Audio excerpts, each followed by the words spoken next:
On a conçu ce jeu pour répondre aux situations sexistes, s'entraîner. De manière graduée. L'objectif étant d'essayer de travailler le vivre ensemble pour que tout le monde réfléchisse à cette situation et s'entraîne à réagir, à faire quelque chose. Là, nous avons une première catégorie de cartes qui sont des cartes de situations sexistes. Une deuxième catégorie des cartes de citations sexistes. Ce sont des cartes que nous allons mélanger et avec lesquelles nous allons jouer de manière indifférenciée. Ensuite, nous avons des cartes numérotées de 1 à 5 qui sont des cartes qui vont permettre de définir les graduations de situations, de réponses et que dont nous allons expliquer le fonctionnement plus tard.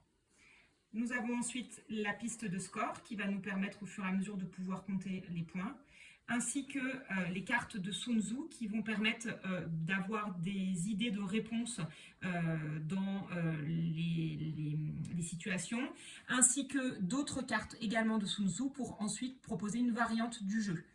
Nous avons pour terminer la carte qui permet de clôturer le jeu pour savoir quelle a été la réponse la plus drôle, quelle a été la réponse coup de cœur ou la réponse la plus utile.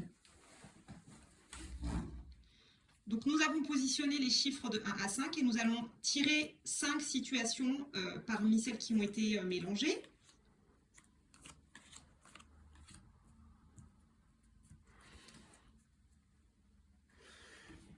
Ensuite, nous allons choisir une de ces 5 situations qui sera traitée. Les 4 autres seront mises de côté et ne serviront plus pour le jeu. Pour choisir cette situation, nous allons faire un vote avec un outil que nous appelons le chiffromi, qui est très simple. Chaque joueur ou joueuse choisit dans sa tête mentalement la situation qu'il préfère et on va faire chiffroumi. Voilà. Et la situation qui a le plus de votes sera choisie.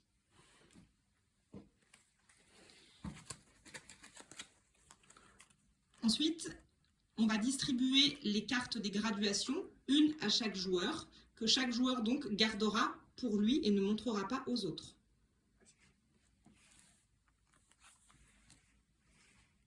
Voilà. Nous aurons donc chacun une intensité qui sera définie par la carte et qui sera l'intensité de réponse que nous devrons produire. Chaque joueur ou joueuse rédige donc sa réponse en fonction de l'intensité. Là, on a laissé la carte face visible, mais en fait, l'intensité doit rester cachée. Les autres joueurs, joueuses ne doivent pas voir l'intensité. Une fois que chaque participant a écrit sa réponse, le meneur doit associer la réponse à un niveau d'intensité.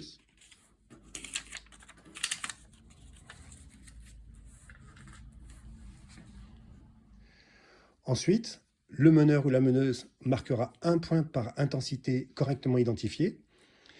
Chaque joueur qui aura rédigé une carte, un post-it correctement placé, marquera 2 points. Donc le meneur, au total, peut marquer jusqu'à 5 points.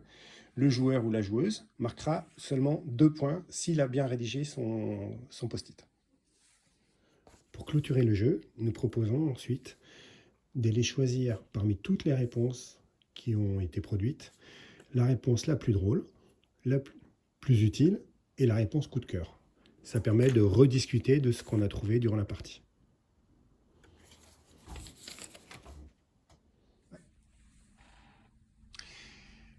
Les cartes Sun Tzu Petit Guide des contre-attaques synthétisent les 6 types de contre-attaques que nous proposons, qui sont une façon de s'aider à trouver des idées, d'essayer de, quand on est bloqué, trouver des idées de réponse. Il y a ces 6 catégories-là qui peuvent un peu décoincer les participants et participantes au jeu.